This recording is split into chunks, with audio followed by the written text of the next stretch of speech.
வணக்கம் ரிதி. அதாவது தொழிலாளர்கள் உரிமைகள் பறிக்கும் 4 தொகுப்பு சட்டங்களை மத்திய அரசு திரும்ப பெற வலியுறுத்தி இன்று அனைத்து தொழிற்சங்கங்கள் அகில இந்திய வேலைநிறுத்த போராட்டத்தில் ஈடுபட்டு வருகின்றன.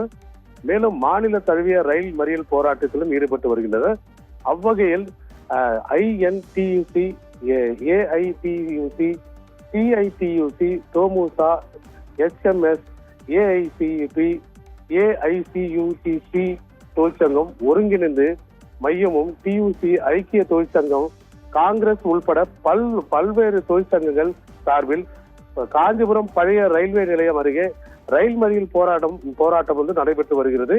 இதில் 1000க்கும் மேற்பட்ட தொழிற்சங்கத்தினர் பங்கேற்று வருகின்றனர். அதாவது குறிப்பாக கடற்கரை திருமால்புரம் வரை செல்லும் மின்சார ரயில் மறித்து கண்டன கோஷங்களை எழுப்பியவாறு ரயில் மறியல் போராட்டத்தில் ஈடுபட்டதால் அப்பகுதியில் பெரும் பரபரப்பு நிலவியது.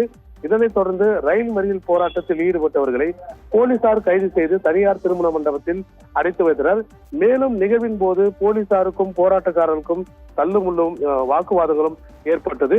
குறிப்பாக ரயில் மறியலின் காரணமாக பழைய ரயில்வே நிலையம் அமைந்துள்ள சாலையில் போக்குவரத்து போலீசார் தடை விதித்தும் பாதுகாப்பு பணியில் ஈடுபட்டு வருகின்றனர். குறிப்பாக இந்த ரயில் மறியல் போராட்டத்தின் காரணமாக ரயில்கள் வந்து சுமார் அரை மணி நேரம் தாமதமாக சென்னை கடற்கரைக்கு சென்று கொண்டிருக்கிறது.